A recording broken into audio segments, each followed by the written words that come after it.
Welcome to the O Brother Podcast. I'm your host, Dan Smith. Alongside me, as always, my brother from the same mother, Mike Smith. See, I powered through that time. Yeah, good. Dorf grows up.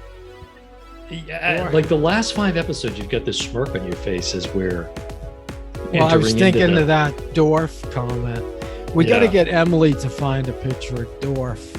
Tim Conway, Dorf on golf. Yeah, Emily. Or Dorf on anything. Emily, put a thing of Dorf on golf somewhere over But put it under me because I'm the Dorf. Yeah, let's not try to point again because we're not doing good with that.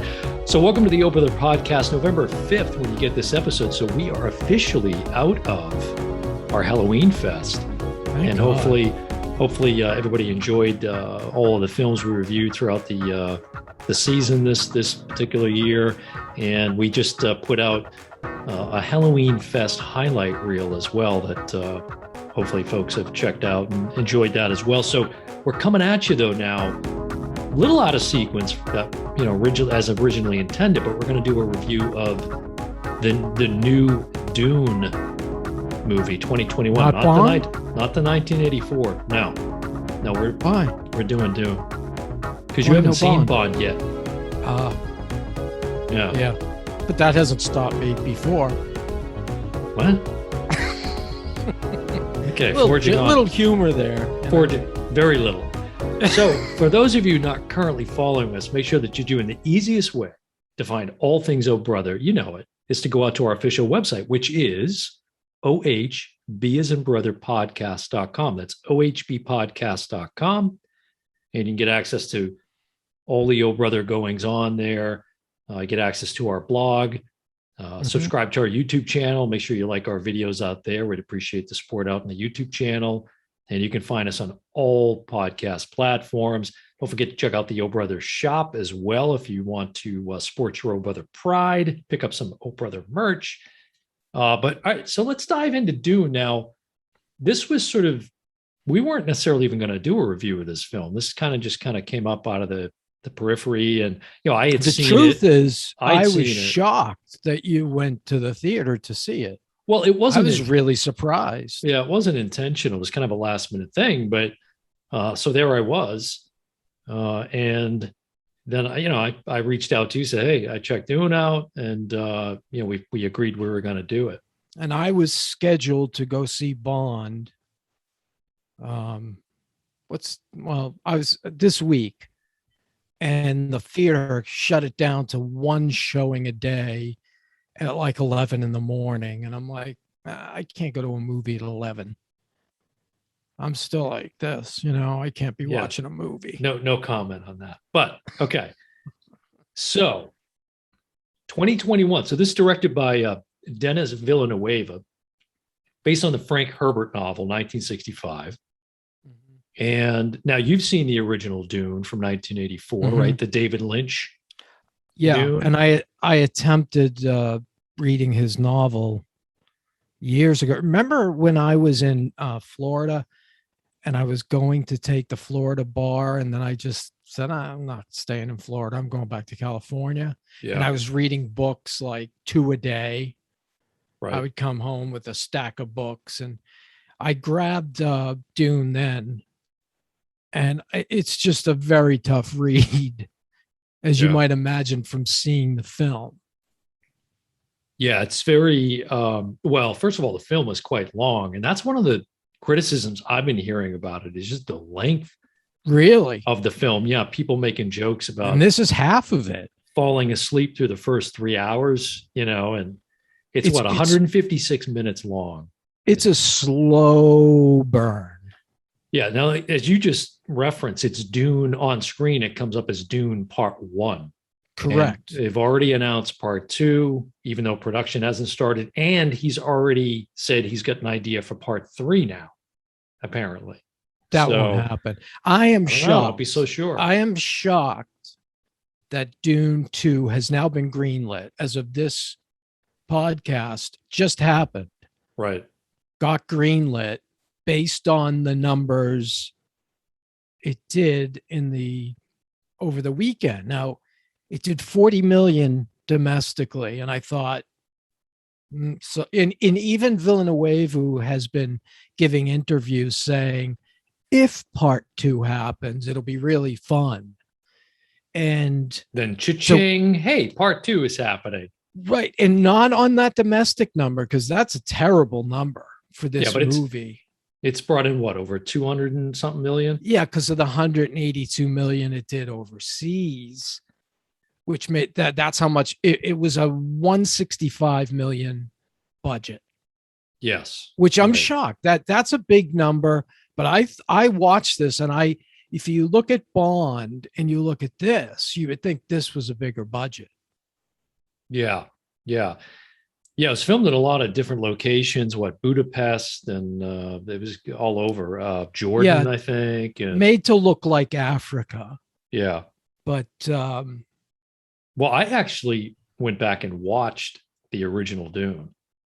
You did? Because I'd never seen it. With Kyle MacLachlan. With Kyle MacLachlan, yeah. And I wanted to see how close it was, or similar it was. What to did this you version. think? Well, it was more similar than I thought, or at least I mean, all the characters, they switched genders on a couple characters. That's right, they did.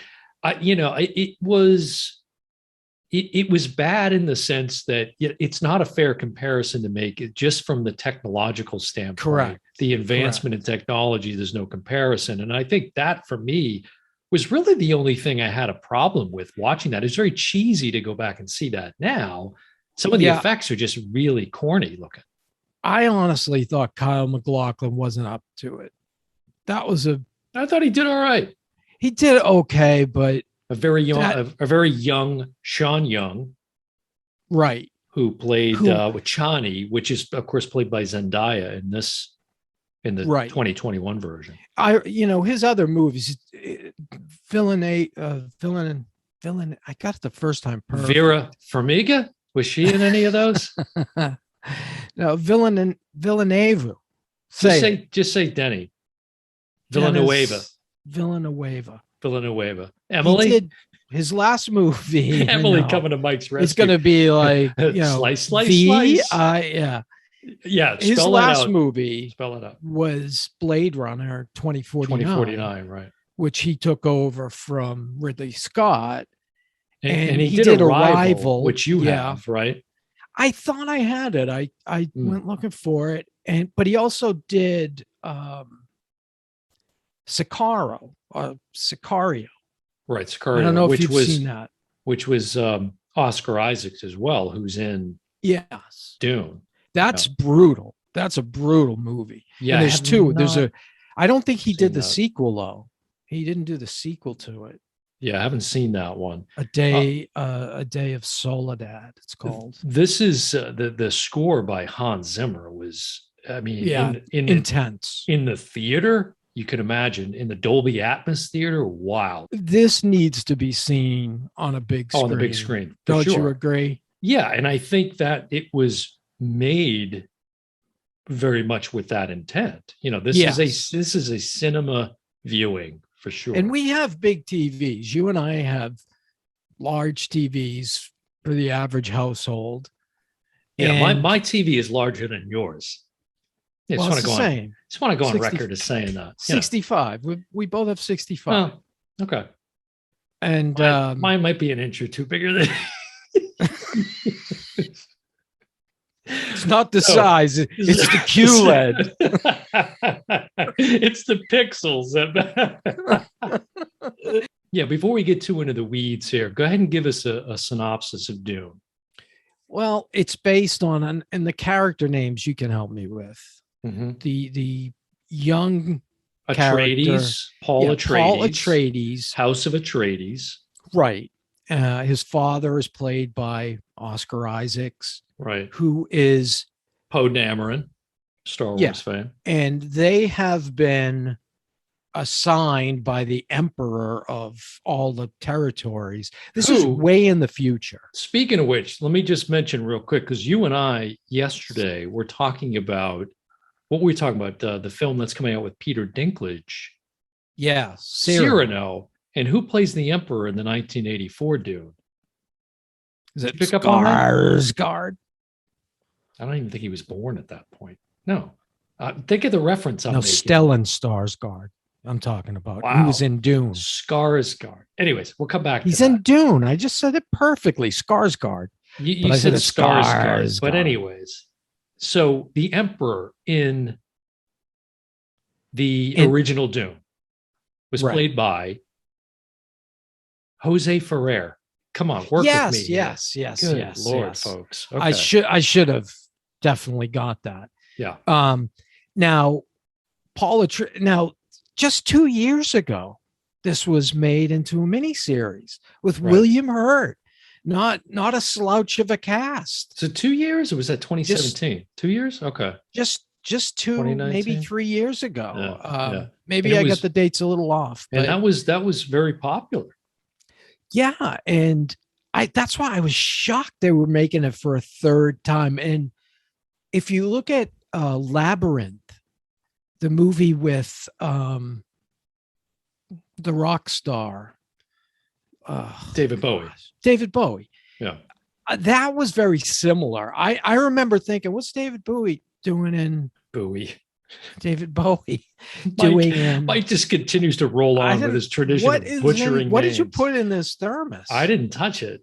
I'm going to take some more. I'm going to totally different. Is there spice in there? Mike's got you should really do why don't you do for once? You do. No, the synopsis is you. This is so convoluted. Okay. I can't untangle this. I can help you with the names of the houses. Okay. That's about it. So the Emperor sends his delegation. It's this galactic battle over spice trading. I mean, if you want to do it like 2 seconds, that's what it's about. Well, it's about and geopolitics. The Messiah, Right. But basically it starts off, the Emperor sends people to Atreides, tells Oscar Isaac well, that's good. That he is to take over Acarius? Pretty close. Arrakis. I'm telling you, and there's some other names I'm not even going to try because I forget. Mike just had a mild stroke, folks. Go ahead, Arrakis. But so they go to Arrakis because the big thing is the spice, as you mentioned. Right. They harvest spice, which is, I think it's like cocaine, basically, right? And they basically harvest it and sell it for big money. That's their whole revenue stream is based on this spice. Right. The problem is when they harvest the spice in the deserts, there's these creatures they call worms, right, that come up and attack. That was missing big time from this. I thought the worms looked terrible. Really? I thought it was terrible. I didn't. Never really saw it come out of the sand.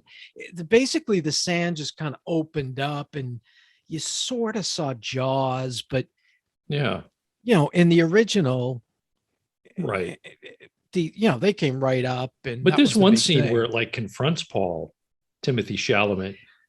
Now, see, it literally comes out of the sand, and that is such a dark scene, and without true 4K. This is really an 8K production, but without at least 4K disc, you can't make out some of that stuff. So the Emperor sends House Atreides, right, to Arrakis, correct, to take over the spice trading, correct, right, and basically this was interesting because the Gedi Prime, which is the House of Harkonnen or Harkonnen, depending on which 84 they say it differently than 2021. Correct. This one it's Harkonnen. Right, Harkonnen. So because they're the ones that have sort of kept the desert people, let's call them, in Arrakis, Fremen, right, sort of enslaved, and I guess. And if you can't tell already. This is very, very convoluted. Very convoluted. Yeah. Yeah. And it is in the 84 version because, correct, again, the novel, the novel is not an easy read. No. And I've read some of the toughest stuff. I don't know if I was, and I like sci-fi, but this is sci-fi and politics and a lot of things, and just a mixture of so many things that it's always been a well thought of novel as one of the best novels, up there with 2001. Yeah, and Villeneuve, he apparently this has been a lifelong ambition for him to take on this project. I'm not surprised based on his work. Yeah, and especially Arrival, which you mentioned. I think he did a fantastic job from a director's standpoint. It was interesting to have gone back and seen the 84 version and compare some of the characters. Yes. Like Captain Picard versus Josh Brolin as Gurney. That was the cast in this one. You got no complaints at all. Right now, I mean, is it Rebecca, top to bottom? Is it Rebecca Ferguson? Rebecca Ferguson plays his mother. Yes. Right. The concubine of, not the wife, the mistress, I guess, of the Duke of Atreides, Paul Atreides. By Oscar Isaac. Yeah. Well, is he Paul Sr.? No, he's Leto or something. Oh, I thought he was. Yeah, you're right. No, he's like Leto. I was thinking it was Junior. And then you had Duncan, of course, played by Jason Momoa. Interesting to see him with a clean-shaven face. That was interesting. Versus Richard Jordan, who played Duncan Idaho in the original 1984 version. Some folks might. And then you mentioned the Baron. It's a disgusting, blob, vile character in either version of this film. And the original made me laugh because it was, is it Kenneth McMillan? He's very recognizable, right? He's one of those guys that was in so many films.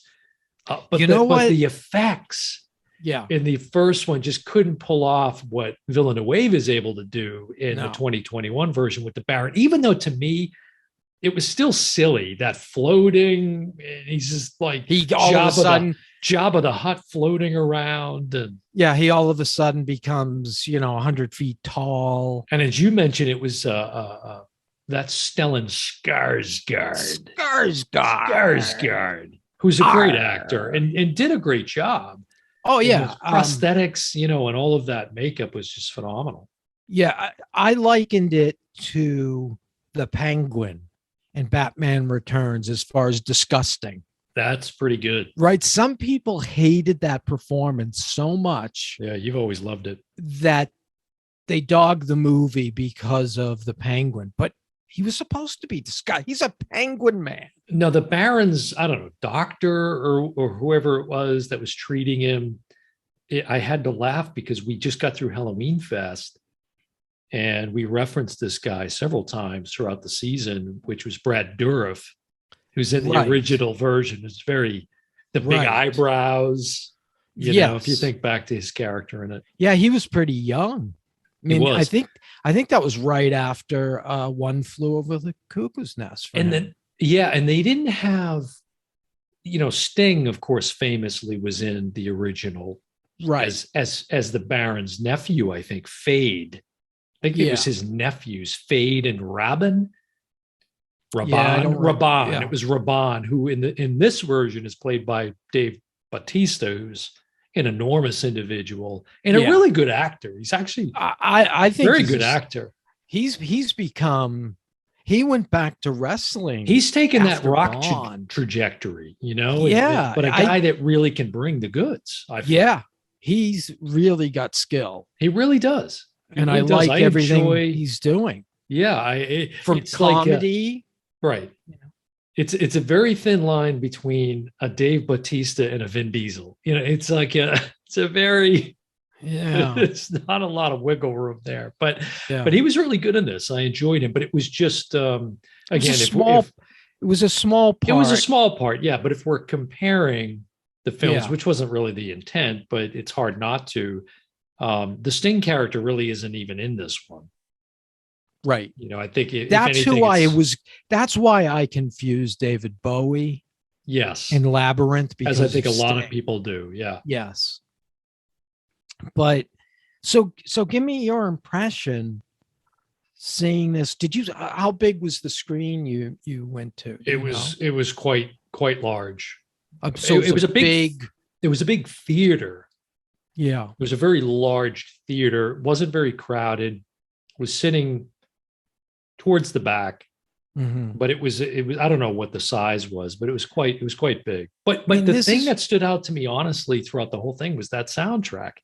That Hans Zimmer soundtrack was just really something. And it wasn't, I didn't find it distracting. I just thought it was really sort of a nice accent to the movie. It was intense. Like it was like I said, this is a very slow burn. I think I would have appreciated, although I did, the effects if I had seen the original first, because some of the, when Paul is battling or training with Josh Brolin's character Gurney, they have that, they put on that weird sort of shield, right? They press a button and they're sort of so that they can't kill each other, I guess. Right. It's like a protective shield, like an electromagnetic shield or something. Correct. Whereas in the 1984 version, it's like a really bad Atari 2600 game or something. Yeah. So bad. That's good. That's a good comparison. But I think, overall, again, not having seen the first one prior, and you don't need to. I had no expectations. Standalone. You don't need to see. That's it's right. Not a sequel. That's right. It's the new version of. It definitely stands on its own. I thought the performance was really good. The acting was good. I really like this woman Zendaya, this young woman. I think she's also a really good actress. Which she's come up as a musician, right? She's a singer. Yeah. There's a couple of older guys talking about Zendaya. This will really get the YouTube following up. Yeah, well, she's very young. She's very young. 20, 21 maybe. Somewhere in there, yeah. She's dating Tom Holland, who's Spider-Man. a co-star in Spider-Man. Right. Her career. Look at the resume she's putting together. It's like crazy. It's almost like she needs to take a break because she's almost in everything. Yeah. And like there's always that she's fear great. Getting oversaturated. Yeah. Yeah, she's got a very unique look. But I'm concerned about the oversaturation, seeing her too much. Yeah. But she was really good. I just really and again, a small part. Josh Brolin was probably my least favorite of all of them, to be honest with you. And I thought he was fine. His wasn't a huge part either, but really outside of Rebecca Ferguson and Timothy, those were the two major parts. Right. Everyone else, even Oscar Isaac, is a supporting player. For sure. And, I had no problem with the acting at all. The visual stuff, I got robbed of some of it. I think you must see this on the big screen. Because of the big screen. Yeah, definitely. And like the sequences where they showed the refineries of how they suck the spice out of the, out of the desert, to the planes that look like, hornets. Oh, that was really cool. That was really cool. And it was, I think he tried to do as much practically as he could. He tried to fill up as much of the shooting stage as is possible to really give it that expansive feel, which you get, especially on the big screen, which, unfortunately you didn't see. Let's talk about the reception so far. So IMDb's got a Metascore of 74 for this one. How do you feel about that? Rotten Tomatoes, 83 on the critic side and a 91% on the audience side. Wow, I thought it would have been flipped. Yeah. You thought the critics would have been higher? Yeah. Okay. I think the IMDb score is about right. IMDb? For me. Yeah. Well, the 1984, obviously, the 1984 version, 41, folks, on the Metascore. Yeah, and it should. If they just didn't have the capabilities. They didn't. But I think, again, aside from that, it's very true to this again, not that it's the Right. same story, but Correct. just technologically they weren't there Correct. You can yet. follow, if Absolutely. you've seen Dune and some people love The that original. original Dune. Yeah. Yeah. I'm not sure why, but they love it. Right. And if you've seen that, then you know basically what's coming in this one. And I think it's about, it says part one, but I think it's about 2/3 of the novel, to be honest. I Mhm. don't see another 2 hours. You don't So it even see makes a me, part two? I don't think it should be made based on 40 million domestic, but based on the global, and it leaves with a cliffhanger. Yeah. So it leaves telling you, well, it opens with part one, and then it ends with wait till you see what's coming next, or Now, something to that effect. now I don't know if this will be in part two. I hope not, because it seems like maybe they made an intentional decision to avoid this part of the well, and see, not having read the novel, I don't know, but the first Dune, Mhm. his Paul's sister. Oh my God! At the end, the little girl was just a horrible Yeah. character and totally unnecessary. Really, kind of probably one of the most corny things of the 1984 version. I don't really have, I will get this on 4K. Hopefully when this comes out, I'll have a QLED TV, which is Mhm. a nice cleaner picture, Right? and I'll get a better sense of the ending. Yeah. And you know what I'm talking about. It's a very dark, there's a lot of fighting going on. It's hard to tell which side is which. Hmm. And a lot goes on that was really tough to detect in the HBO Max version. Yeah, I watched a good bit of it on HBO Max as well. But And what did you think, like compared to the theater? it's hard to compare. Although, like you said, we've got fairly low. We're fortunate we've got fairly Right. large systems, and my sound system. What's interesting is I had the sound bar on, Yeah. but it was actually better without the sound bar. I don't know if I need to upgrade Hmm. my sound bar or what, but I Maybe. found Yeah. it to be better. My TV sound inherently, the built-in sound is so good, Hmm. because it has kind of a Dolby True surround sound built into it. So Do you have a separate bass? I do, Because that subwoofer. Hans Zimmer bass was like, I do, yeah, I I do, mean, yeah. It that was was, strong. yeah. And like they'd be walking through the desert. A Mm. thing I always thought was silly, they have to walk a certain way so they don't. Yes, that was a little funny. That was a little It's a silly, little funny, yeah. and it And it's looked one of kind those of where you dumb. gotta once you write that into the story, you gotta keep that up Right. and remember to And continuity the sake. reason for it is because the worms under the desert Hmm. detect sound. That's how they know what's above, and they Yeah. can come I've up seen and you. I've seen eat. you walk that way down the hallway after a night of Chinese food. It's kind of a similar sort of dance to the. Well, I just finished all the leftover Did you? candy from Halloween because Oh, we didn't right. get any. We got like, one kid. It's not like the good old days. Yeah. No. No, so again, going in with no expectations, I enjoyed it. I don't really have an issue with the pacing as I'm hearing a lot of people have. Yeah, it's a long movie, but I don't know. I hung in there. I didn't feel like I was necessarily drifting at any point. I don't Yeah, know if you felt like that with the home viewing, but I thought it was slow. I think he could have.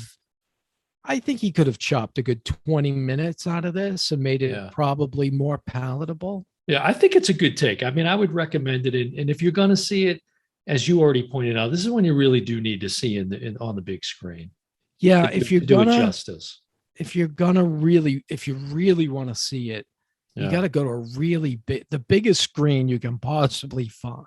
Yeah, I mean, definitely. to see like these big machines that harvest the spice. Right. And then what happens is if a worm is detected, there's detectors in the air to Hmm. detect if worms, because worms can swallow these gigantic, you know, Yeah, they pick up on any whenever like they, rhythmic vibration or yeah. So the spotters will spot the worms and Mhm. they'll warn the crew, and Yeah. they send in this unbelievable. It's almost like a big, what do you call those big balloons? Those air balloons. It's almost like one of those Hot air that you're, balloons? yeah, like a hot air balloon Yeah. that comes over, clamps Mhm. onto this and picks them up. I mean, when I saw that, when it Yeah. brought it out to the field, I was like, oh my God, I mean, that is just, it's got to be CGI, obviously, unless it's models, but I don't think you could Mhm. get that same look. Yeah. Yeah. No, so I mean, you're recommending it or where I'm you at with it? a very, like 74 is about where I'm at. I'm right on Mhm. the edge, Yeah. but I want to almost withhold until I see a better, bigger, because this is an epic. This is this is like compared to Mhm. Lawrence of Arabia. It's that kind of an epic. Yeah. And to see it on a even a like, I mean, imagine years ago when we had 20-inch TVs and those were big. Mm. Remember getting a 27? We were like, wow, Yeah, look at the old this. Zenith. Yeah, we Yeah. thought that's huge. Right. Man, it's just it doesn't, even if you have like 100, one of those 100 projector things, no way. It's Mhm. not, it doesn't do it. No, no, it You doesn't. gotta see the scale he's put in this. Yeah, And think it's of Arrival. If you've seen Arrival and you liked that movie, because that was a pretty big scale, mhm. that'll give you kind of an idea, I think. So do you have you got a movie pick this week? Actually, I do. Oh, okay. You're on top of And, it. That's and impressive. Whoa. I haven't, the first box set I'm So for those recommending. listening and not watching, Mike's Yes. holding up a huge Columbia Classics 4K Ultra HD. What does it say? Collection Volume 2? This is volume 2, and I have volume 1. And the It's reason I'm massive. recommending, yeah, the reason I'm recommending this is because it's got 6 movies. Hmm. It's got Anatomy of a Murder, which I recommended already. That's So right. You it's did. almost a double recommendation. Yeah. Oliver, Taxi Driver, another recommendation based on watching this. Yeah. Stripes in 4K, Sense and Sensibility, which is a great movie, and Social Network, which you hate. But Yeah. Jesse it, Eisenberg. it's $100 Hmm. at Amazon. For $100, you get 6 4K movies and the When you Blu-rays, do the math, sure. all the extras. You get like a book of each. There's a Yeah. big, I'll show you. There's a big book that comes out Oh, that that's nice. that goes into each of the movies and the making of, and bonuses, if you like bonuses. But it's a cheap way to get Hmm. your collection of 4K discs. If you're a physical person like me, get off the bat with 6 great movies, all a little bit different. Yeah. So that's my recommendation.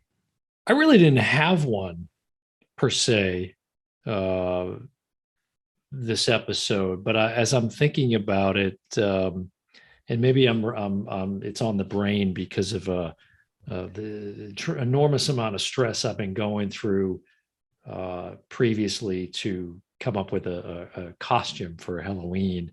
And we've debated this on the show in the past, but it's a going way outside the sci-fi and bringing it into Western is the film Open Range with Kevin Costner and Robert Duvall. I've mentioned before, and Mm-hmm. I've said to you, I've laid down the challenge that Unforgiven, Open Range, man. I'm not saying it's better. I'm saying it Definitely holds not its. better. I'm saying it holds its own, and that's a Kevin Costner I've directed always film. said the It's last 20 minutes of fantastic. Unforgiven is the best cinematic 20 minutes It's you'll ever really good see. stuff. It's really Yeah. good stuff. There's no question about it. So check out Open Range. There's some action It sequences in that it are is a great just movie, awesome. And no Robert doubt. Duvall is just he's money in the bank. And We you often think of talk about Kevin that. Costner from Dances with Wolves and Mhm. how he shot that. That was a phenomenal picture as well. I put it in that category, but Unforgiven's a little a little beyond. We also had mentioned, I think we talked about No Way Out. Costner's one of his first films with Sean Young, who was in Sean Young, you just mentioned the original Dune. Yeah. So anything else about Dune 2021 before we cast off? Just know what you're getting in for. If you don't like sci-fi, if you're not an epic person, you don't like these big epic films, probably give it a pass.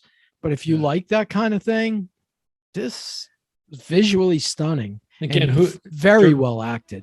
And directed by who again? Denis Villenueve. Yeah, that's close enough. Basketball team, whatever. I know. I got Emily. That's not Doctor. That's not Verrutz's. Who did you think of? No. Who did you think of? That was. You know what I just said? I said a math teacher. You sure did. You sure did. 9th grade math teacher. All right, well, that's going to do it for another episode of the Oh Brother podcast. Been your host, Dan Smith. Alongside me, as always, my brother from the same mother, Mike Smith. And we will see you next time. And I've got no out. I didn't. The usual. Go back to the old standard, which is. See you next time, everyone. It's bye, everyone, but we'll accept. Bye, everyone.